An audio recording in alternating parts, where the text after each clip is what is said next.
எல்லாருக்கும் வணக்கம். இன்னைக்கு சூப்பரான ஈஸியா டக்குன்னு செய்யக்கூடிய ஒரு பாவக்காய் ஃப்ரை எப்படி செய்கிறதுன்னு பார்க்கலாம். இதுக்கு பாவக்காய் வந்து நான் இந்த மாதிரி குட்டி குட்டியாக சாப் பண்ணி எடுத்துருக்கிறேன். நடுவில் இருக்க சீட் பகுதியை மட்டும் ரிமூவ் பண்ணிவிட்டு குட்டியாக அந்த மாதிரி சாப் பண்ணி எடுத்துக்கோங்க.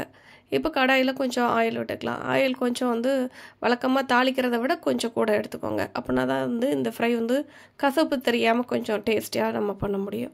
ஸோ அதனால் ஆயில் சூடு பண்ணதுக்கப்புறமா கொஞ்சமாக வந்து நான் சீரகம் சேர்த்துக்கிறேன்.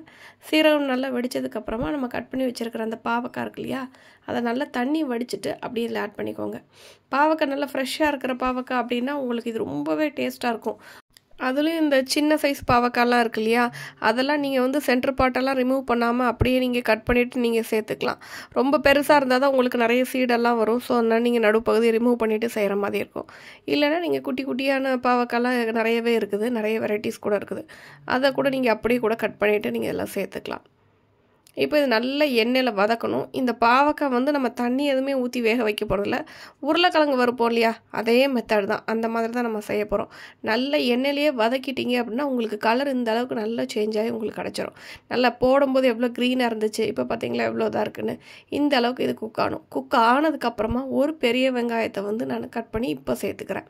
இதுக்கப்புறமா நம்ம ஃபஸ்ட்டு எப்போவுமே பொதுவாக வந்து வெங்காயம் போட்டுட்டு செய்வோம் இல்லையா, அதுக்கு பதிலாக நீங்கள் இப்படியே நீங்கள் செஞ்சு பாருங்கள். இதுவுமே நல்லாயிருக்கும் டேஸ்ட்டு. வெங்காயம் போட்டுட்டு கொஞ்சமாக கருவேப்பிலையும் சேர்த்துக்கலாம். சேர்த்து இது எல்லாத்தையும் நல்லா மிக்ஸ் பண்ணி விட்ருங்க.